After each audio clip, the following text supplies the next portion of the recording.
咁大家好啊，又係我阿傑啦。咁今集呢，就會嚟同大家講下我2024年嘅8月呢，咁就由福岡到東京咁總共踩咗1234公里，咁啊總共9日嘅事啦。咁樣呢，成件事呢，其實就係由2月左右開始 plan，咁啊到8月左右就開始踩啦。咁大概就花咗半年嘅時間準備，咁啊就包括咗攝影啦，同埋單車嘅器材。咁另外仲有就係攝影同埋剪接嘅技巧啦。咁另外仲有畫路線。咁畫路線呢，包括呢就你每日就要睇到啲乜嘢景點啦。咁另外就有食啲乜嘢啦，同埋就係住喺邊度嘅。咁每一樣嘢呢，就扣住一環接一環，就唔可以錯嘅。咁另外去之前2個月呢，就要做埋適應嘅訓練啦。咁啊成個旅程裏面呢，就冇血啦，咁啊但係就係好多嘅汗嘅。咁啊，因為成件事就係發生咗喺8月啦，咁啊出發之前呢，就已經係出咗好大量嘅酷熱警報啦。咁啊，成件事總之就係辛苦啦。咁啊，亦都因為呢件事呢，咁啊對日本嘅馬路系統呢，就了解多咗好多嘅。咁啊喺呢1200公里嘅路程裏面呢，咁其實就我哋都經過咗好多耳熟能詳嘅景點啦。咁所以呢，今次嘅旅程呢，咁其實我哋都係大飽眼福嘅。咁樣呢，廢話就唔多講啦。咁啊，先去畫面啦。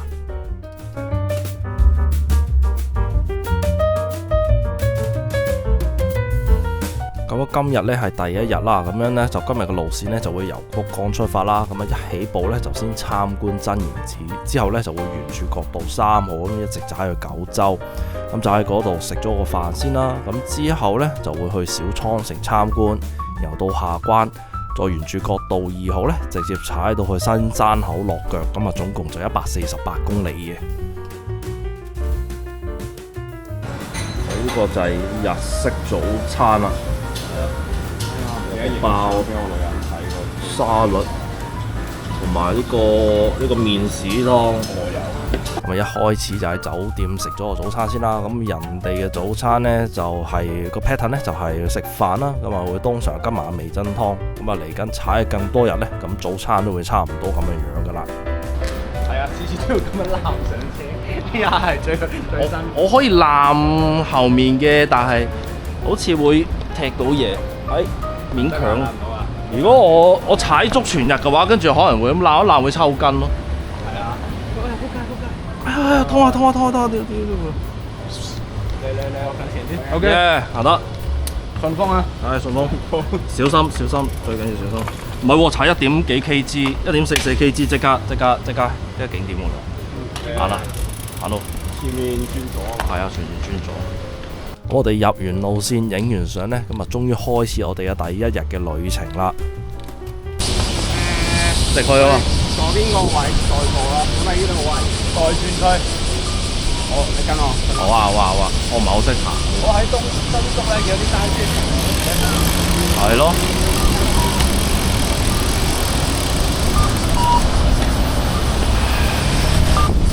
咁樣嘅。覺得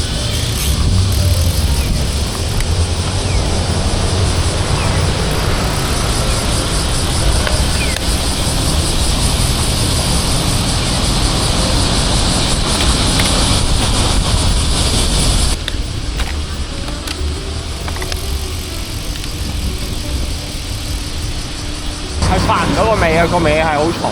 係咯。要攞個箍啊！依家嗰個係啊。而家好似個感覺個車尾支配咗我部車同埋個人。係，俾佢墜咗落去。係咯，冇錯。好似係我個人同部車係兩樣嘢嚟嘅，依家搞到。咁其實前一日呢，大家都度過行李嘅重量。咁阿希嘅行李呢，就重7公斤，豆腐就重5公斤。咁我個行李呢，就重14公斤。個重係因為有攝影器材啦，同埋電腦、hard disk 之類嘅嘢，咁啊詳細就唔多講啦。咁啊，你可想而知，我付出嘅力量呢，就比佢哋多咗1倍嘅。啊，真言寺喺邊度先？好似呢度喎。咩啊？就係呢度喎。到啦，呢度係啦。喺呢度啊。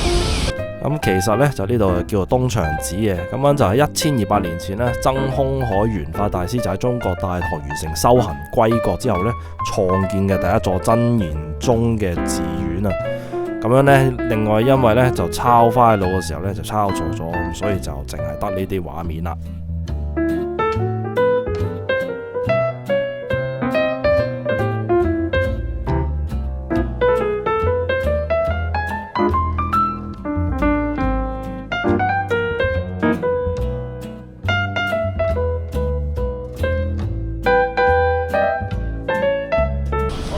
跟我地圖啊！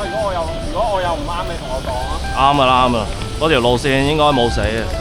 咁啊，補充一下啦。咁呢9日嘅路線呢，其實就用咗大半年嘅時間去畫。咁啊，因為日本嘅交通呢，都係同台灣同埋香港唔同嘅，所以就真係要花啲時間去睇啦。咁啊，睇下邊啲地方踩得啦，邊啲唔得嘅。太快啦！捱唔到3機，嬲咗我真係。搞唔掂。有咁多咩？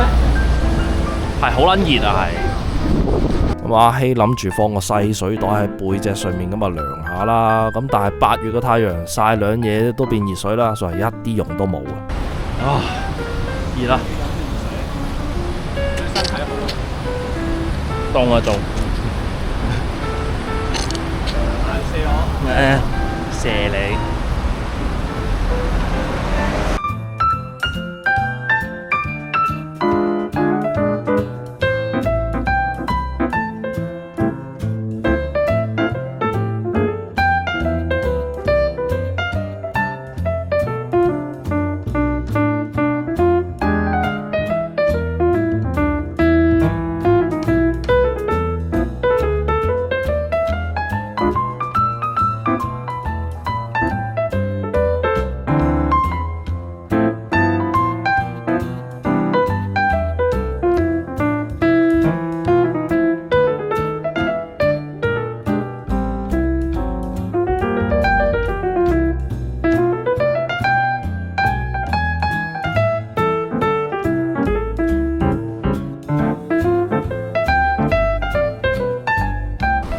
都唔係想象中咁難啫，上車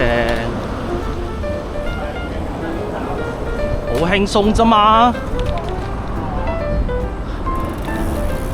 繼續開，紅燈 ，OK， 紅燈。係啊，單車徑去到呢度停啦。係咯，頭先要落去。冇噶啦，單車徑完噶啦。當初揾路呢度揾勁難揾咯，因為冇單車徑啊嘛，咁咪要行呢條路咯。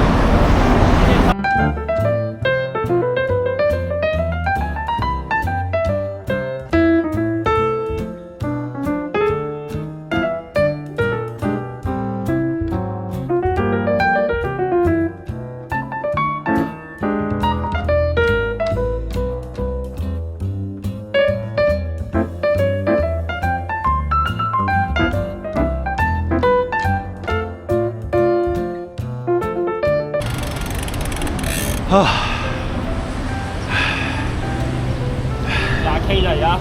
我哋啊20K 咋？20K 咋？哇屌！我哋仲有8億。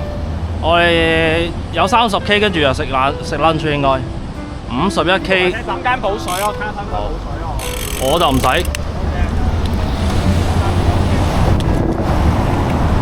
咁今日第一日我就咁講啫，但係其實後來嘅日子呢，入便利店嘅次數只會越嚟越多。咁啊，其實用途呢，就係用嚟降溫嘅。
唔輕鬆啊！依家有少少扯。我想講，如果我逆線翻咪全係啊，因為成車咯，成車咯。黐線！基本上頭先你係唔使死腳。如果你想踩得，不過唔係你呢度晒佢，其實個車黑好晒嘅。係咯，慢慢上都 OK 嘅。唔係佢唔晒，其實冇嘢嘅，晒真係我覺得。我哋咁樣樣真係有啲 cam。咁樣又激咯。係啊。不過畫面係好靚嘅。好靚咯，好靚。係咯得少少喺度。過咗九州應該就會涼少少。我唔夠膽講。咩啊？佢嗰度過咗應該33度啊嘛，低啲嘅。而家32度啫喎，師兄。係咩？哦，係啊，行下。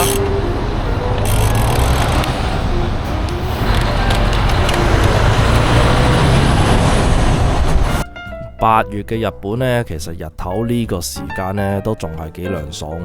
咁啊，真正打大佬嘅時候呢，咁啊應該大概係1點到4點左右啦。咁嗰陣時先係最熱嘅。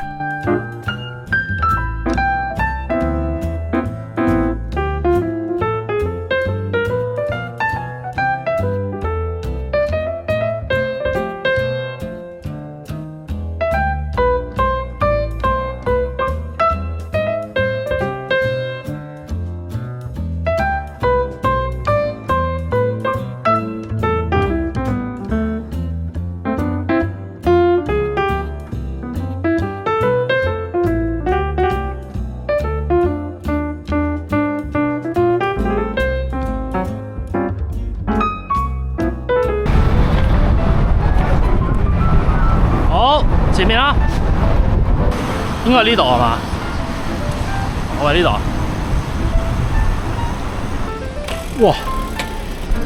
哇！抽緊個位，喂！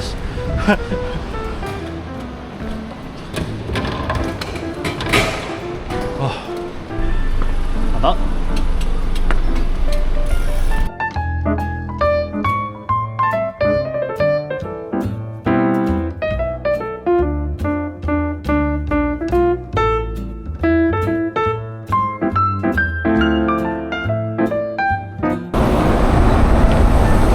左邊咯！喂！喂！喂！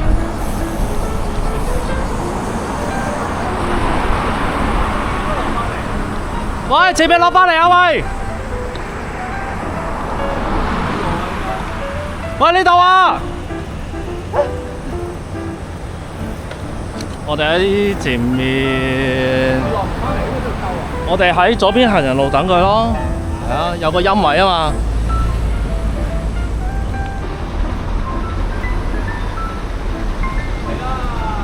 喺呢度，喂，行啦，哦，行得。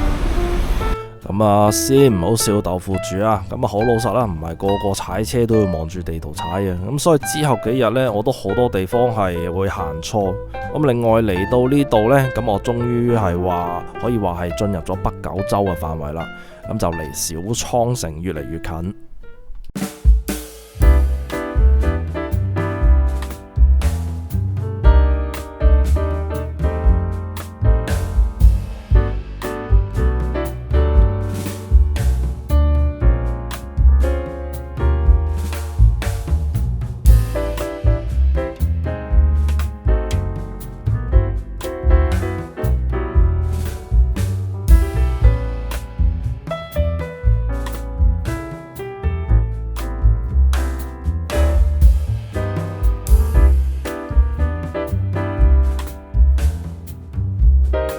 右邊呢條路，行人路呢條路，係啦，呢度黃色線。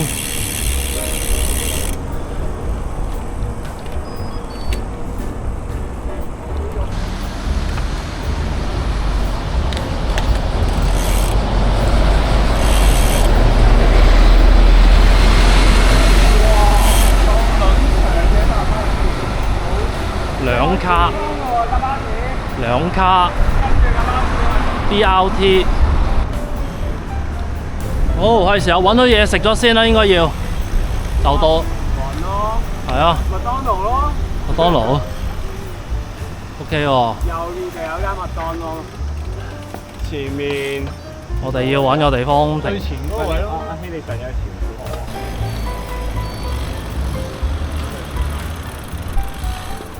好得。即刻泊車先啦，梗係。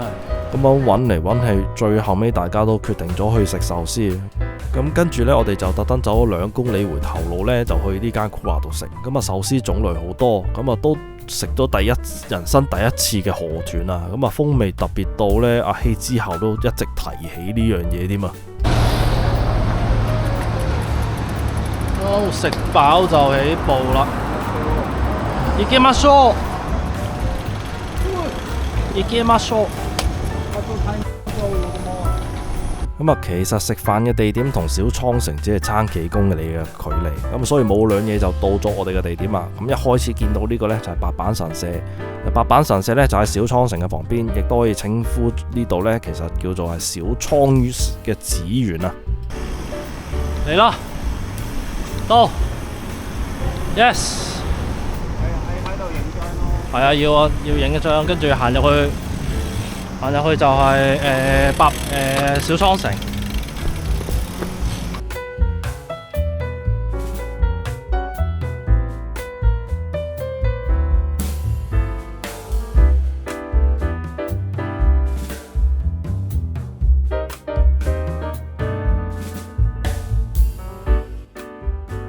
哦，點啊？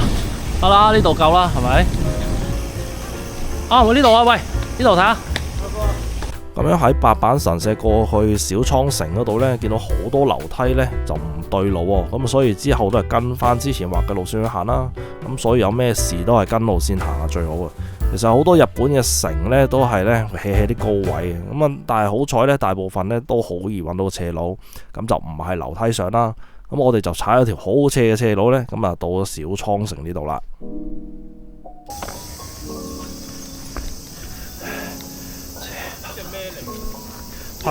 泊車泊嗰度先，山羊。咁你嗰3隻咧？真嘅喎！哇！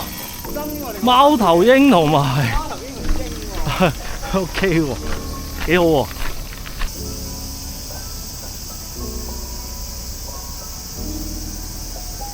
應該90秒啦。冇錯，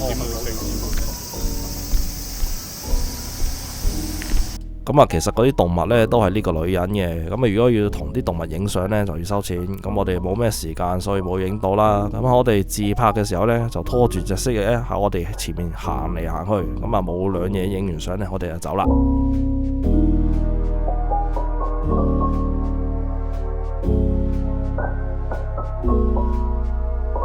市區路跟住直到關門大橋。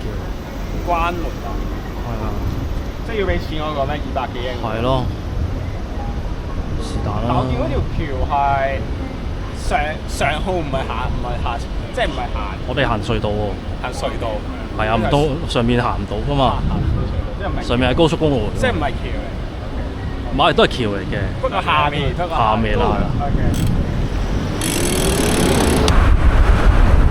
見到啦，繼續。哇！冇事，見到條橋啦。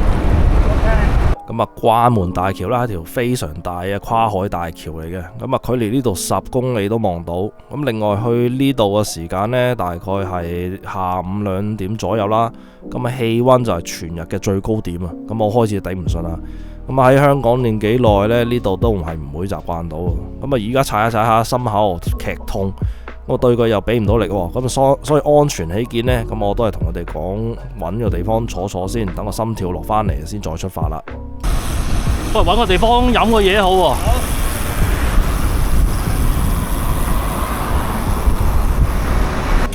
仆街，一望心跳170就落緊。因為太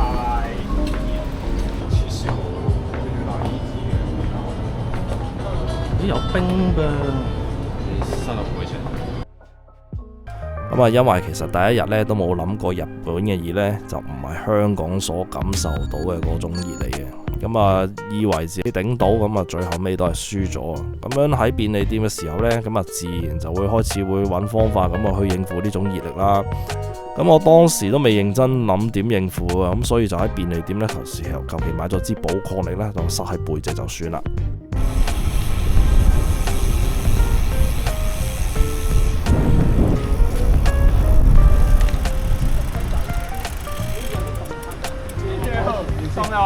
其實但係你擺喺度一陣，佢都溶啦。係啊，好撚凍到我決定擺喺呢度。前後分，仲爽係嘛？哇，仲爽！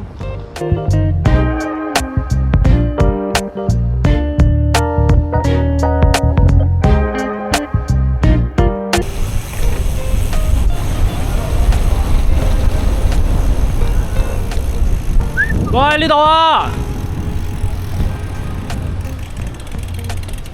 咁啊，呢個建築呢，就1917年建造嘅，咁啊就係明治時期嘅舊大阪商船門司分部建築啊。咁啊，以前由門司港啊去台灣啊、中國、歐洲咧個船呢，都會喺度停靠啊。咁啊，最高峰嘅時候呢，一個月呢就有60隻。咁啊，另外行前少少呢，就有南翼橋，咁啊見到實物呢，真係靚到一個點啊！咁南翼橋呢，係全日本呢最大嘅步行者吊橋啊，咁啊都係戀人聖地，咁啊長108米啦。咁啊過咗南翼橋之後，右手邊呢，就係北九州舊門司關稅啊，咁樣亦都係明治時期嘅建築嚟嘅。呢啲全部都係明治時期嘅建築嚟嘅。好 ，go go go！ 咁啊，我哋應該啲咩先到啊？差唔多啦，差唔多啊。而家應該仲有60嘅。係啊，行啦行啦行啦。你嗰度寫幾多度啊？音樂？氣温係啊。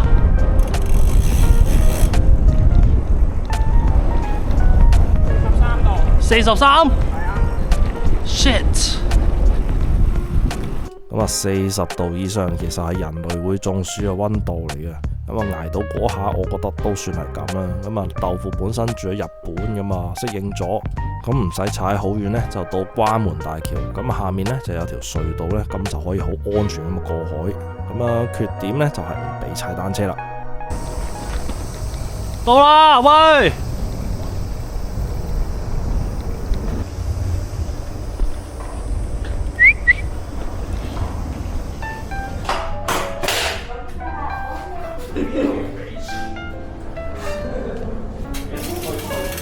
幾有趣啊！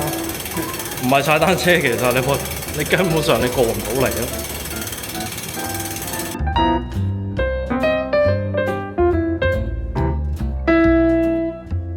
咁喺第一日呢，就出咗福岡啊嘛，正式到咗山口縣啦。咁啊上到去之後，原來要俾20 yen 嘅，我哋一啲都唔知，直到有職員衝出嚟先知，原來係要收錢嘅。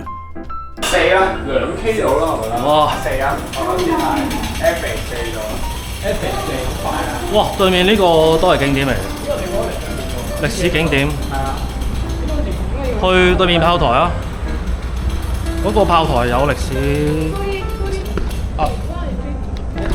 哦，要俾錢哦，so this 呢？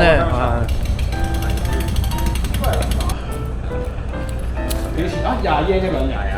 啊，唔係280咩？280係車，係46啊。total 60 yen 啊。係啊 ，total 60。唉，我呢度咪啱啱好咯。係得有。好。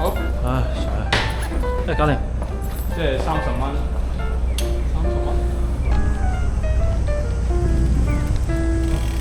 長洲飯，睇下先。咁啊，炮台呢個位置呢，正係由封建時代轉化做現代日本嘅最重要嘅轉折點啊！咁啊喺1863年嘅時候呢，本來幕府政權就因為黑船嘅扣關呢，咁就開咗關，咁就改變咗鎖國政策。咁但係就一路實行緊讓夷路線嘅長洲藩呢，咁就決定封鎖下關海峽，唔俾外國船進出啦。咁結果就係下關呢個位置呢，就炮轟咗英法嘅商船。然後英美法荷4個呢就聯手反擊，咁啊結果長洲藩就大敗，咁啊之後長洲藩呢就改變路線，咁啊作為明治維新嘅先驅，為現代化嘅日本呢嘅進程呢作出重大嘅貢獻啊！依家冇，哇！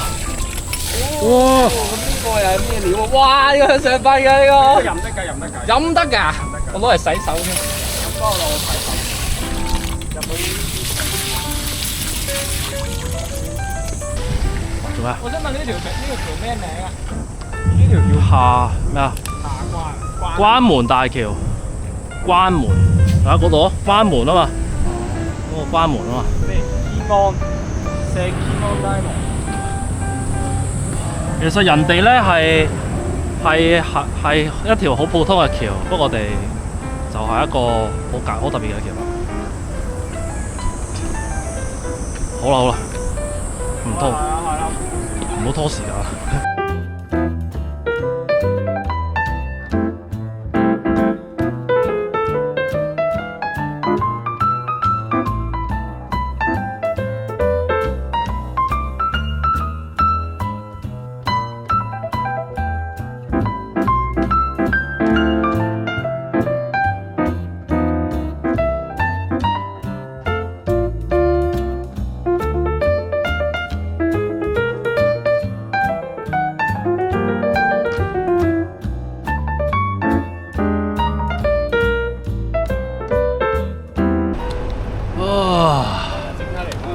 一下都俾車冇，日本，因為我哋總之全靠左，基本上唔靠，唔好熄機無成衝出去咧就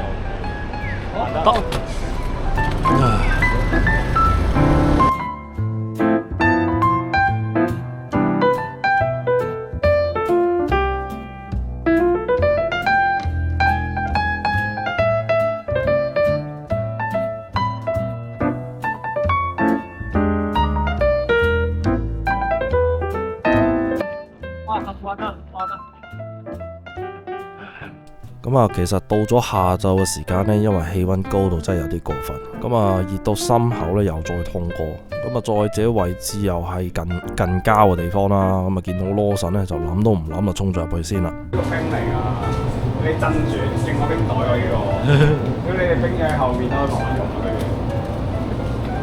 下一個，呢成支冰嚟嘅喎，呢啲係成支冰水喎，掂喎。不過你要擺呢條心，不過你要擺喺背脊度。啱啊，係啊，擺背脊，擺到啦。我擺下找數先。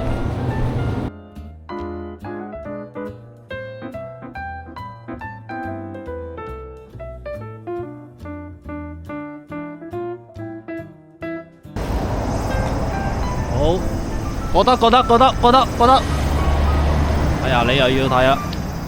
你睇路喎，睇車啊！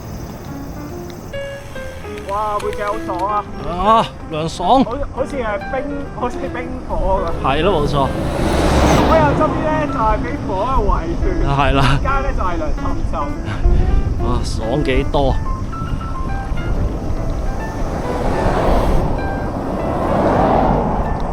單車機打個飛機去啦。係啊。咁後尾呢，大家都喺羅神入面呢買咗支冰呢，就塞咗喺背脊上面，咁啊叫做涼咗少少。但係其實都係幫到些少嘅啫，因為呢咁熱嘅情況下呢，個37公里呢，真係十足踩緊50定60公里，咁啊所以個飛機呢，都係打得有少少耐嘅。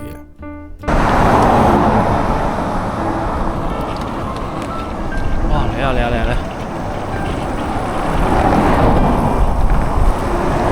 其實最後尾個37公里呢，係有最後尾2條車要爬完先到最後嗰10公里呢，去到新山口嘅。咁啊其實就唔係好斜嘅，咁但係有行李再加埋咁熱呢，就係踩死人啦。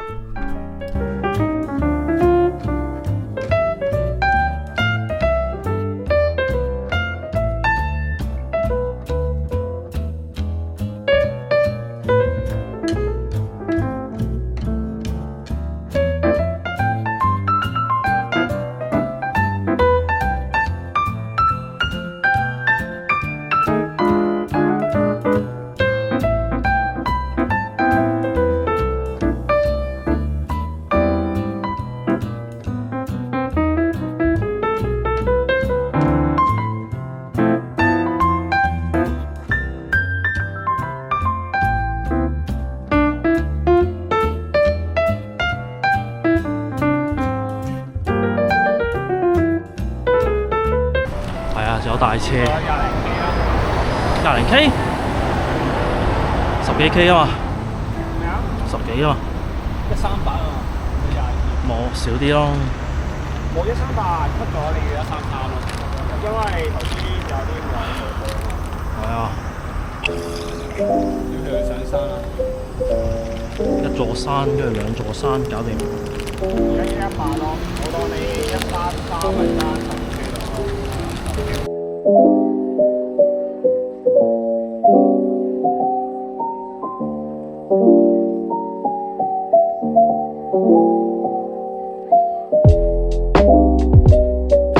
日本呢，好多上山嘅路呢，其實都有設置燈板車線嘅，咁啊都方便咗我哋好多次噶啦。同埋如果燈板車線完嘅時候呢，都代表住上完條車噶啦。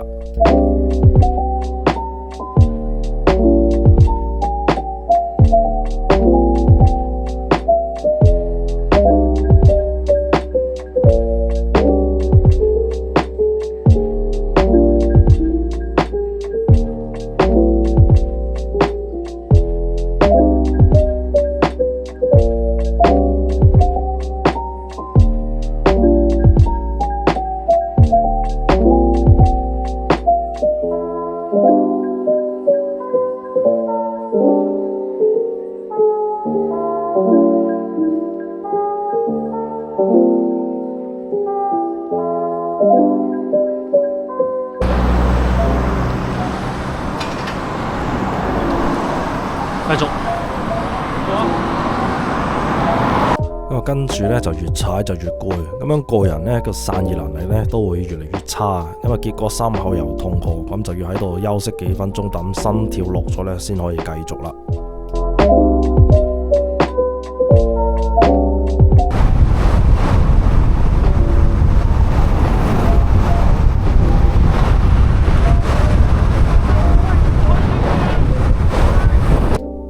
每個男人興奮嘅時候呢，都會做錯事嘅，咁啊就例如落車唔睇路啦，咁啊結果就衝過咗頭，要落車推返轉頭，咁啊如果唔推車繼續踩落去嘅話呢，咁就其實就係一條 IC 路嚟嘅，咁 IC 路呢，亦即係高速公路啦，咁啊單車就唔踩得嘅。我冇個酒店地址嘅喎。係啊，冇 send 出嚟嘅喎。哦，嗰個係叫咩啊？你嗰個係車站嗰個張文嘅東華鏈啊！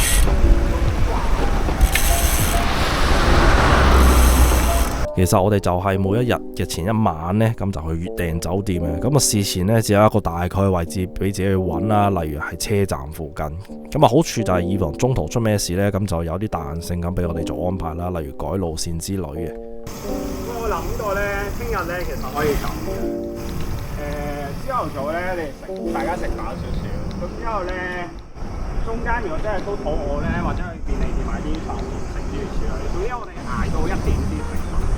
你捱到1點食飯，我當你咧1點食飯，你食到2點，咁你最辛苦嘅時間都係2點至4點啫。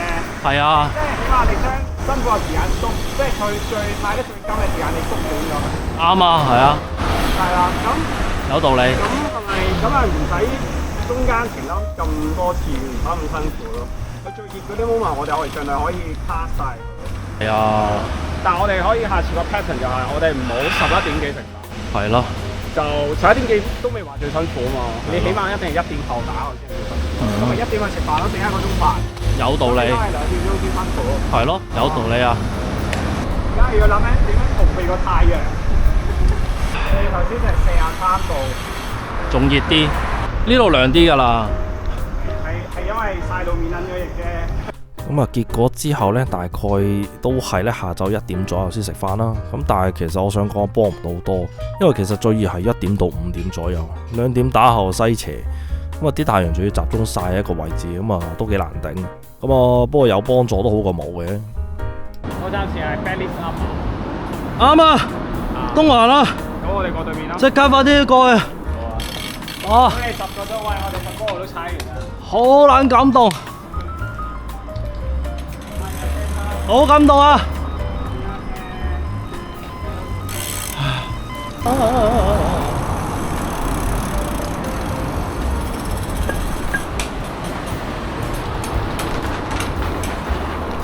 到啦。好啦，咁啊，終於都見到今日落腳嘅酒店啦。咁啊，大部分嘅日本酒店呢，其實都係唔俾單車入房嘅。咁所以我哋係被拒絕入住嘅。咁啊，點處理我就唔多講啦。咁啊，冇俾有心人士利用。咁總之，大家每次訂酒店之前呢，都要問清可唔可以啦。咁啊，新山口一個比較偏僻嘅地方啦。咁樣呢，我哋揾地方落咗腳之後呢，咁就去咗牛角食飯啦。咁就終於第一次咧喺日本食到牛角啦，咁啊仲有就係用炭去燒肉啦，咁呢個體驗係香港俾唔到我嘅，咁啊仲要日本燒肉係比較平啲添喎。咁啊，多謝大家收睇呢一集啦。咁樣第一日終於完成啦。咁樣嚟緊都會持續更新嘅。咁啊，多謝大家收睇。下次再見，拜拜。